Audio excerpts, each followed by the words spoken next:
akan bercerita tentang Abdullah bin Abbas radhiyallahu anhuma. Innallaha yarfa'u bihadzal kitabi aqwaman wa yad'u bihi akharin. Artinya, sesungguhnya Allah mengangkat derajat suatu kaum karena kitab ini, yakni Al-Quran, dan merendahkan kaum lainnya dengannya. Hadis riwayat Muslim dari sahabat Umar bin Al-Khattab. Inilah sepenggalan hadis yang membuktikan bahwa dahsyatnya ilmu Al-Quran.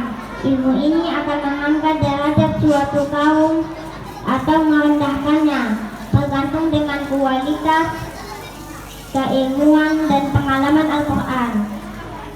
Abdullah adalah anak dari Al-Abbas bin Abdul Muttalib bin Qusay Al-Quraisy sama Nabi.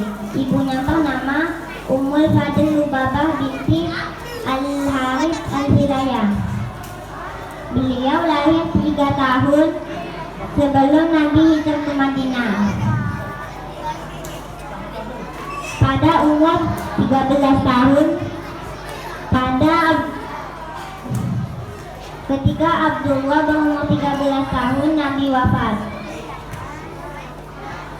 Beliau adalah orang yang pandai serta fasih berbicara.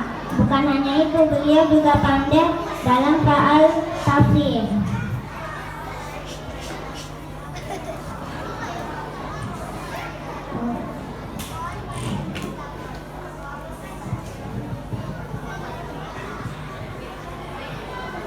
Soal tafsir Ibnu Abbas radhiyallahu anhu artinya, Abdullah bin Mas'ud, seorang ulama dan sahabat Nabi, mengakui kepintaran Ibnu Abbas radhiyallahu anhu dengan mengatakan penafsiran Al-Quran yang paling baik adalah Ibnu Abbas.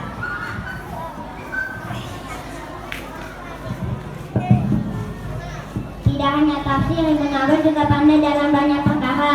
Murid Ibnu Abbas atau bin Abi Rabah mengatakan banyak orang mendatangi Ibnu Abbas untuk mempelajari syair dan nasab-nasab.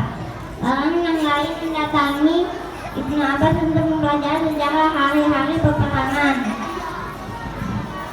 Dan kelompok lainnya mendatangi Ibnu Abbas untuk mempelajari ilmu agama dan fikih. Doa yang mustajab.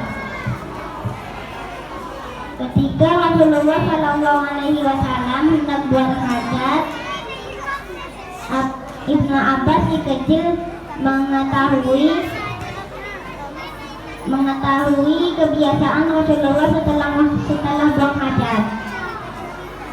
Ibnu Abbas mengambil satu ember dan mengisi air untuk wudhu Rasulullah.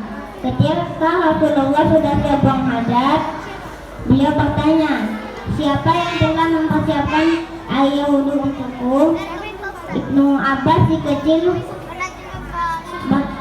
menjawab, saya wahai Rasulullah. Setelah itu Rasulullah mendatangi Ibnu Abbas dan berdoa, Allahumma faqqihhu fid-din wa'allimhu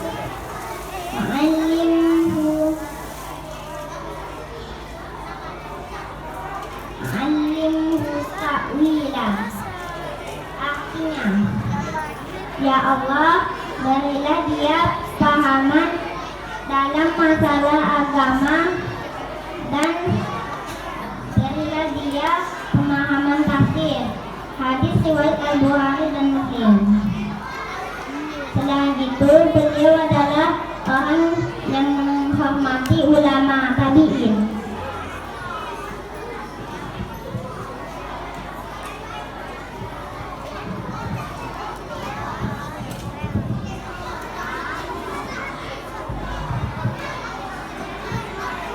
Disebabkan ilmu mereka, seorang ulama tabi'in Asyabiman kisahkan Sa'id bin Thabit, seorang ulama dan sahabat Nabi, mengendarai unta.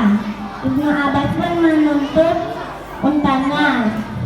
Sa'id mengatakan, jangan lakukan, wahai sepupu Rasulullah.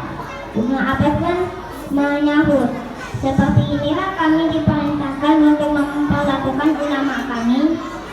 Kemudian Zaid bin Thabit mencium tangannya dan mengatakan, seperti inilah kami diperintahkan untuk memperlakukan keluarga Nabi kami.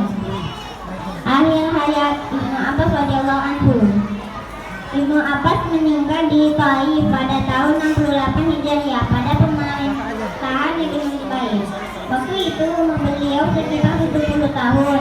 Di antara yang menggalati beliau adalah seorang ulama tabi'in, Muhammad bin Ali bin Abu Talib yang dikenal dengan Ibnu Hanafiyah. Beliau mengatakan, telah meninggal seorang ulama rabani bagi umat ini.